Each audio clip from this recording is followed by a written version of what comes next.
Hello friends.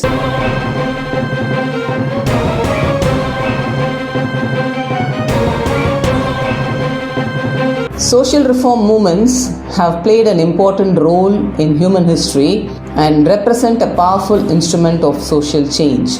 They arise because social conditions create dissatisfaction with the existing arrangements. People join specific social reform movements for an almost infinite variety of reasons, including idealism, altruism, compassion, and practical consideration, as well as neurotic frustration.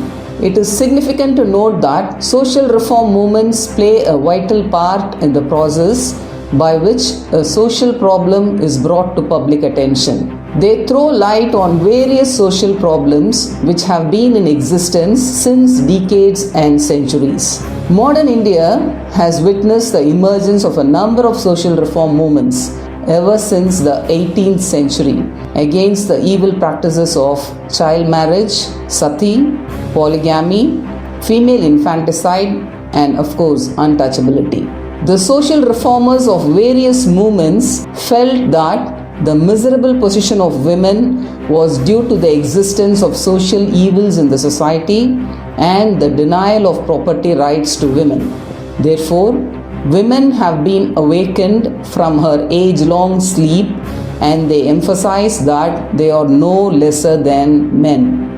The Tamil country, known for its lofty principles like all places are ours, all are kith and kin, has always been a meeting ground of conflicting ideas and cults, creeds and cultures, races and religions, which, due to constant contact and interaction, had led to synthesis making adjustment and accommodation inevitable for survival. True to the spirit, the great stalwarts fought relentlessly for social reforms in general and emancipation of women in particular.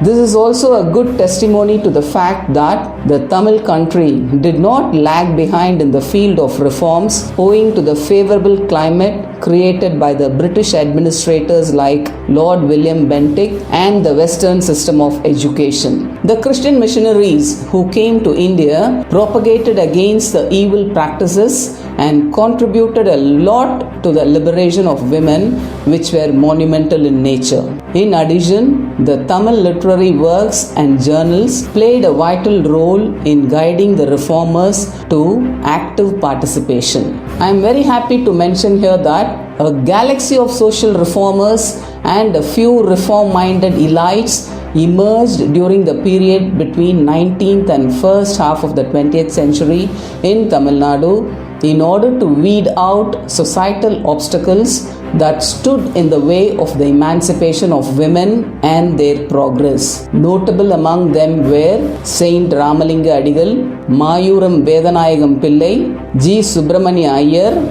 Subramania Bharathi, V.S.Srinivasa Sastri, Thiru.V.Kalyana Sundaranar, Bharathidasan, and others spoke and wrote about women's rights. E.V. Ramasamy Naicker, popularly known as Periyar, stands unique of all the social reformers as he alone attacked for the first time the ideological basis of the enslavement of women in society. The self-respect philosophy of Periyar refers to the assertion of one's individuality against exploitation, discrimination, and injustice. Therefore, it can be stated over here that every woman of Tamil Nadu must remember and thank Periyar as he worked for the cause of women during his 7 decades of public service with a well-disciplined supporters and followers. Lenin wrote that without the women, there could be no true mass movement. Though the leaders of the social reform movement who raised women's issues were mostly men, later on the movement was taken over by women. Inspired by the urge for the social uplift of their fellow sisters women social reformers of Tamil Nadu had organized themselves in a variety of ways in an effort to improve the status of women in the society. The above discussions make it clear that the pitiable condition of women invited the reformers to decry and carry out the propagation for the upliftment of women for a long period. However, in the 19th and the first half of the 20th century, very strong and practical steps were taken by the social reformers to mitigate the social sufferings of women. Male and female social reformers of Tamil Nadu were the iconic figures whenever there is a talk on issues related to women and they really wanted to see women's progress in life. Women had the realization and they wanted to remove their social disabilities by the way of enhancing their social status through education. The women education brought out a number of women leaders who involved in the movement of freedom struggle. Among them, the notable freedom fighters from Tamil Nadu were Rukmani Lakshmipati, Durgabai Deshmukh, Anjalai Ammal, Manju Bashini, Ammu Swaminathan, Krishnammal Jagannathan and Captain Lakshmi. It is important to mention here that the women freedom fighters also rendered a significant role in social work, especially in the upliftment of women folk in the society. Thus emerged a picture of indistinct faces of women in the crowd, and they slowly assumed the leadership of their group building capabilities of many more in the process setting of the next stage for the fight for empowerment of women in the post-independence era. Thank you for watching.